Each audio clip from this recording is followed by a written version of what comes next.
Yeah. Hey, how we doing? What's going on? It's Sunday, the ever anticipated Sunday recap with me, Chase, the stock Sherpa on YouTube, the first and best YouTube portfolio manager, and most importantly, Chase at Everbullish, everbullish.com, Everbullish One podcast. Let's get to it. That song, Hootie and the Blowfish, the Cracked Review album. The song is called I Only Want to Be With You. Me and some of my boys may have been videotaped somewhere around the Houston area about 10 years ago, when the song was already 10 years old, ripping up the karaoke scene. Shout out Christian, shout out Zach, shout out Joe. Anyway, I'm going to turn the screen here just so y'all can see what I'm looking at. And it is a beautiful, beautiful, beautiful Sunday morning at the lake. We had thunderstorms all night, and I stayed up doing a bunch of research. Remember that I watch the market when you're not, and you can watch my videos so you don't have to. But anyway, let's talk about what happened this past week, where we're going this coming week. Earnings are very weak. Bitcoin is on the fly. Healthcare / biotech is about to pump. We'll talk about that. We'll talk about how to take advantage of it, how to get rich, how to make some cash, and we'll make some calls on where the market's going to go, so you guys can follow and make some money too. For new listeners, thank you for being here. My website, everbullish.com. Everbullish is the name because I love play on words and puns and things like that. Obviously, bullish. Meaning that you're positive or optimistic about the price of an asset. Secondly, it just means that you're positive, optimistic, you're happy. And ever bullish means that no matter where the market goes, no matter where life goes, you can always take a positive attitude, positive spin on it. So that's what it is. It's corny. I understand that. And then the name of the portfolio, Everbullish One, that I sell is the Everbullish One, as in I'm the Everbullish One. Always trying to find something in the market, no matter where it's going, whether it's being long on a short on a long, or buying good stocks. We're going to find out what they are no matter where the market is. Click on investing articles. This is the NFL Draft Edition. The NFL Draft was this week, and the Kentucky Derby was too, but I don't really care about horse racing. I'm repping my team. I've been a free agent, trying to find another team after Bill O'Brien screwed the Texans over so badly with his draft picks, his poor management, his poor hiring, and getting rid of D-Hop and J.J. Watt and all the other boys. But I'll tell you what, I'm sticking with the team. Don't mind the number. Don't condone any of the behavior that is accused. And he's going to be gone anyway. So this is the fourth time I've ever bought an NFL player's jersey. It's also the fourth time they got traded the same year. So that's a bad investment. I call myself out on that. I'm going to put that on my trading book as then I don't do again. All right, anyway, enough about me. So I talk about the Houston Texans, being a fan. It sucks. But we're going to stick with it, and new beginnings can be a positive thing. I'm going to put this video up right where this video is, so we'll skip that. First thing to look at, all you bulls out there, if you're not looking at sector performance versus the market every single week, if not every single day, which is how often I look at it, even throughout the day, very simple. If you go to fidelity.com, I can show you where to find it, but just click on the news and resources, scroll down to markets and sectors, click the second page, and it's right there. All right, so I'm going to do a recap. Energy, if you recall, for the last 3 weeks, and the last 3 videos I made was at the very bottom of the S&P 500. This week, energy was up 3.5%, and I told you to buy the double, which was up about 7. But if you bought it when I bought it, you were up about 10 or more. I know a couple of my followers, shout out Chris and some of the Nancy and some of the others, made a little bit more than that. Communication services was next. Financials was next. That was up 2%. Remember, last week I told you to buy FAS, which is the 3 times on the financials. So that must have been up somewhere around 6 or 7% also. That is still in the trade cards this week, but I'm going to just start throwing limits underneath it. I don't think financials is going to run as quickly as my big trades this week. So Don't sweat that. Real estate up 1, consumer discretionary basically just less than 1. The biggest 2 laggards, IT, so tech, and healthcare. And I think that's kind of funny because the FANGs reported well, and for the most part, besides Netflix, did very well. So we're gonna remember that mental note. 2 weeks of the biggest tech earnings and just massive earnings week, and IT and healthcare did poorly, but hey, didn't both of those stocks that or ETFs that I recommend go up? I think they did. So I like it. But keep noting that healthcare was down 2%. The nasty Nasdaq hit an all-time high this past week, the NASDAQ 100, and healthcare is not correlating. All right. Big swing trades this week. Here's the deal. Here's exactly what I'm going to do. We're going to do the same thing we've done the last 4 weeks. We're going to do the rinse and repeat LABU trade. I'm going to make that my big trade, my heavy trade. I bought NEO over the that I mentioned on Friday, so I've got some of that, pretty big position in that. But the biggest one is all the dry powder that I skimmed off of last week and my positive returns. I'm hitting LABU. We're going to buy that. I don't know what it's at right now. We'll look here in a second. SOS is going to pop. It's at $4.34. It's it'll be 6 in no time. I don't know when, actually. I say no time. But that's what I'm going to do. I'm going to buy an August 20 SOS call. And I'm going to clip it whenever it hits about 30 or 40% positive. If it doesn't, I'm willing to lose that. I've made enough in GBTC and some of the other Bitcoin plays. But straight up, I'm bullish on Bitcoin. I've told you that. I even told you that 2 weeks ago when it was at 46 after the flash crash. And now it's back up to $57,180 was what it was when I checked it just now. And again, it's Sunday morning about 9 o'clock.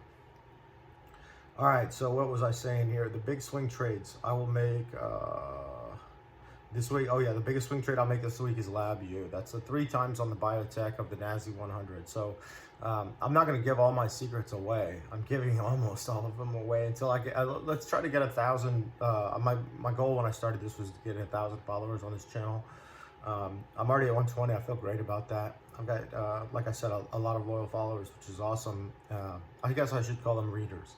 So here's the deal. I'm giving this all away, but it just is a little bit. So LABU, this is a trade that you've seen work.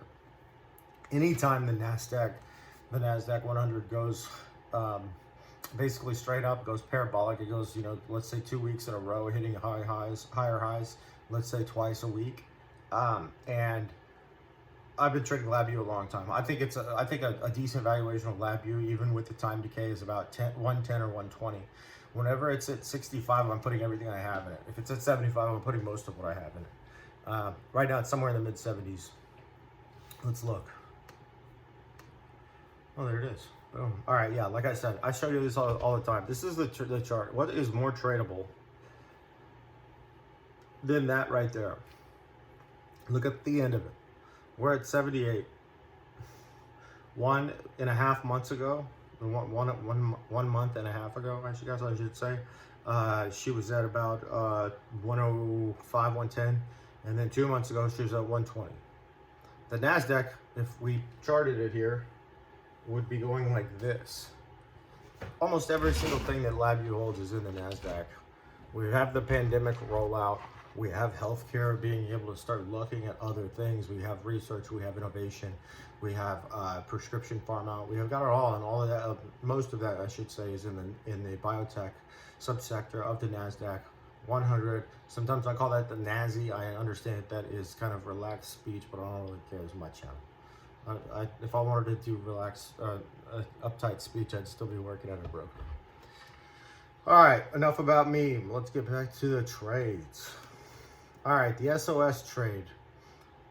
Already talked about that. SOS, Bitcoin mining company, cloud computing company. It's got the China layer around it. When the China layer is around it, there's a lot of hate. There's a lot of getting it beat up. I never thought I'd see it below 6, but never say never.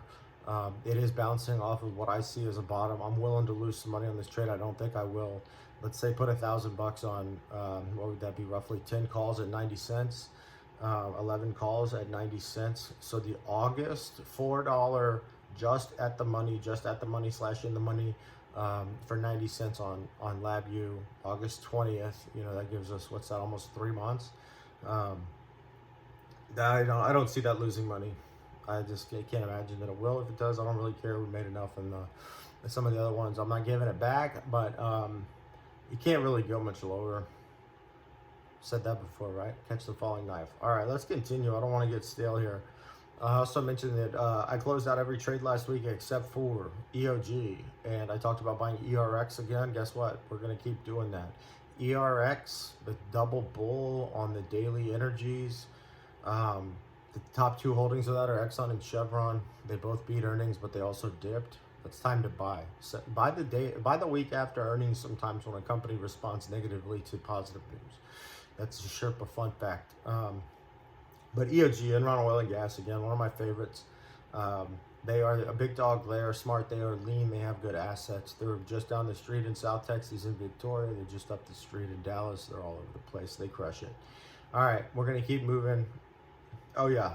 I will tighten stops on that. Always put your stops in. Let's say 5% or 5% of what the current option is trading at a daily low is the way I like to do that. So if the lowest it was on the day, on a down day, I'll put it 5% less than what the lowest it was. Notice they almost never, I should say, close that far off of what they that far below. They almost never close on the lowest that they've been throughout that day. So I'd call that a red candlestick. They don't red candlestick very often. FAS financials, like I mentioned, I'm gonna probably get out of that just because it doesn't have enough gas. It doesn't have enough high speed on it, and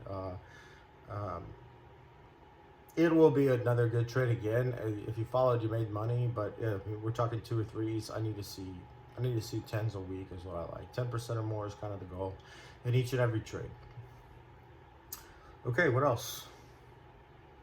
All right, I put this other chart on here. So this is also available at fidelity.com. It's also available pretty much no matter how you navigate Market Watch or any other ones when you click on sectors. But I want to read this out loud.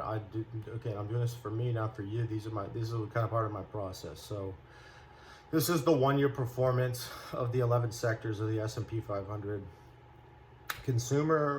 Communication services is up 50.1%. Discretionary is up 50.8%. Staples is only up 18%. So people that took a defensive posture later in the year, not really doing very well. Energy is only up 25%. Financials is up 50%. Maybe that's part of the hypothesis of bailing a little bit on FAS. The whole financial play for me, again, long term, anybody out there owns the banks, I'm sure you do. Remember, that's about 6 or 8% of the S&P 500 right now. The banks are going to do well at rising interest rates. They're going to do well in poor interest rates. They've got Uncle Fed up there with our boy Jerome and Janet Yellen, both just pumping steroids into the system. So when it comes to the financial sector, this is 1999 home run derby, Sammy Sosa, Mark McGwire, Barry Bonds. This is just, it's all juiced, and I love it. Healthcare is only up 21. See where I'm going with this? IT is up 50. Industrials, unreal. Industrials are up 55%. I think that has to do with the prices of commodities like lumber, steel, aluminum going up. Also, I do know that crude and gas are not, but there are a lot of other bios that come from derivatives of oil and gas that are considered industrials and not energy. Just the more you know. Materials, it's also, if you would have told me at the beginning of this year that or even middle of last year that I could have made 50% return investing in just a materials ETF, who would have thought? So that's safe money, but the safe money is running out. Utilities are only up 13%. Real estate's up 25%. There has been a little bit of a downplay. So at the beginning of this year, it was all rotation of value, but now that rotation of value is sinking. I think it'll pick back up, but I don't want to be holding the bag until it does. All right, there's a big fat, I told you on GBTC, the Grayscale Bitcoin Trust, that whole trading at a discount thing was literally free money. So hopefully you followed on that one. I still like it until Fidelity comes out with their ETF. Here's my speculation on Fidelity's ETF, by the way. Fidelity's ETF is going to be a crypto ETF, I think. So they always have to do this, especially for it to be an ETF and to get by the regulators. But they're going to create an index they call the Fidelity Crypto Index. And we do know that for sure. But the index will not be just simply the just Bitcoin or just Ethereum like Grayscale does. They're going to be less transparent about it, and they're going to call it the crypto, and it'll probably be, let's say, 75 or 80% of Bitcoin price, let's say 20% Ethereum price, and then the rest of it is going to be scattered around all the other alts and all the other ETFs. Two reasons for that. They need to make a market for it, so they need to be able to be able to make money on the trades and providing liquidity for all of the capital markets with those very same coins or those very same cryptos. And then also they have to have a reason to have a float, given the fact that they're coming into the game late with this. So if they just go out and buy all the Bitcoin, for example, and then the price of Bitcoin drops 10%, well, they're not going to have a 10% skid on it. They're going to have a 7% skid. That's a good thing, right? That's what we did with GBTC. But on the upside of it, there's no way for them to be tracking the price exactly. So just sometimes it's good to know how the engine works. Sometimes it's good to know how the clock works instead of just knowing what the time is. That's what I'm providing you, the Sherpa, baby. All right, Bitcoin, 57,100 as of writing this a half hour ago. I told you about this strategy about over the weekend. The price of Bitcoin seems to go up rather suddenly. So if you wanted, you could buy a GBTC on a Thursday and sell it on a Tuesday. That worked for me until I told you all about it, and then it didn't work that week, but now it's working again, so now I'm talking about it again. No, really and truly, that seems to be a pattern, and you got to recognize patterns. All right, we're getting a little long here. We're at 17 minutes. So most anticipated earning release. So these are the earnings coming this week, first week of May. I went over this whole thing. Look, AMC is reporting earnings, so Reddit's going to get stuck holding the bag on that one. Wayfair, a couple of realty companies. The only two that I really care about is Pfizer is on Tuesday. Remember, I'm in LABU. Pfizer is a position in LABU and has a reverberating effect.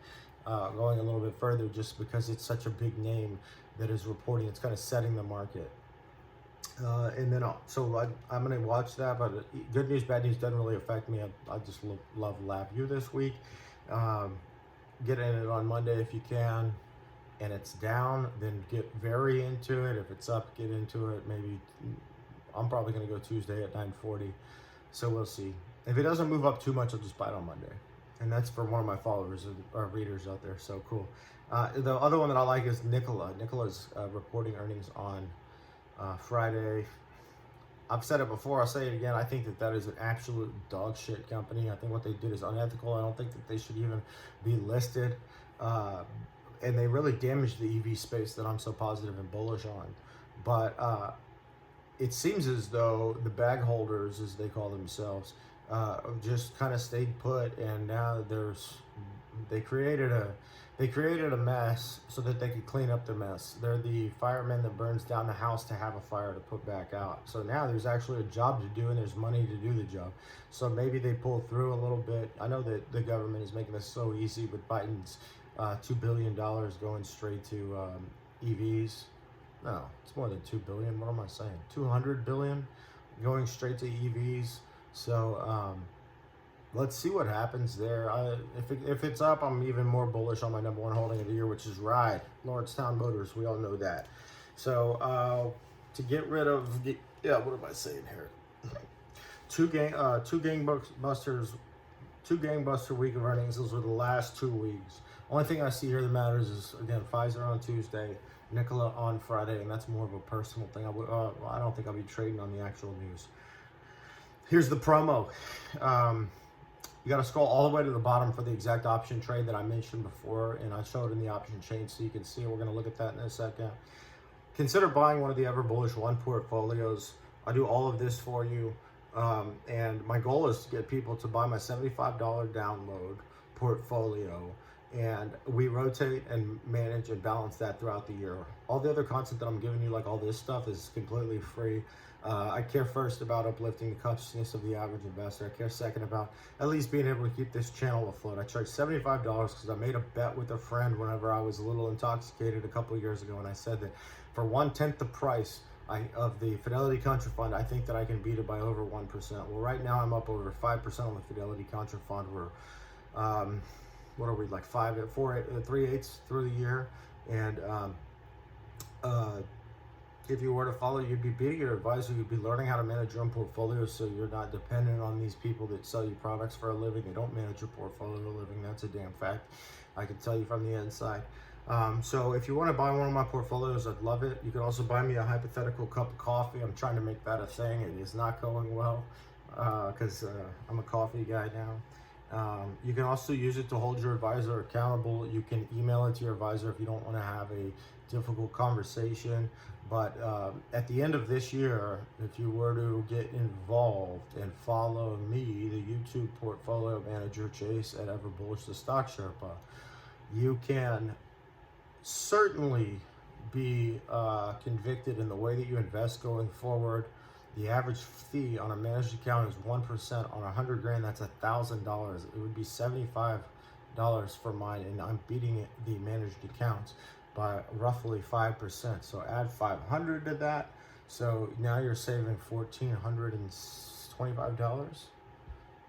Or you could use that $75 to buy, a UFC fight that's over in 5 seconds and doesn't really benefit you. Choice is yours.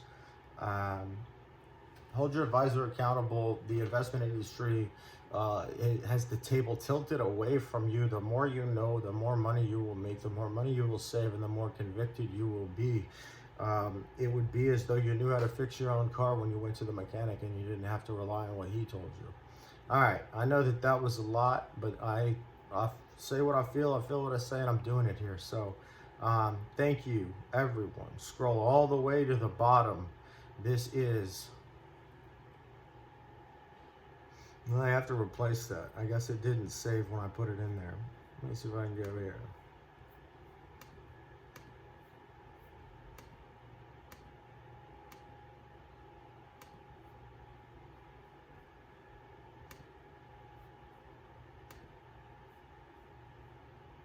All right, here she is. I don't know why it didn't save that properly, but this is the option trade. I'm going to scroll all the way in for you here. This is the SOS August 20s, a $4 strike price for 90 cents. So all it has to do is go up over 60 cents from where it is now by August. So 2.5, 3.5 months. Don't even quote me on that. I guess that's 4 months, isn't it? 3.5 months. If it goes up over 60 cents, we'll already be in the money. The delta on this thing is 0.62, which means that it has a 62% chance of finishing in the money based on historical volatility. I'll start talking about the Greeks and how all those work in another video. This trade's gonna make me some cash. When I do, I'll cash it and let you know when to cash it too. I'll put it up on my Instagram, so that's a good caveat. Hootie and the Blowfish, I only want to be with you. Beautiful day here at the lake. I watch the market on every single day. I put these videos out all the time, almost every day. I'm doing it so you don't have to watch the market. You can just watch my videos instead. You can follow my portfolios at a very high value and a very low cost, and learn how to be your own daddy with investing. Chase, I'm about to be out.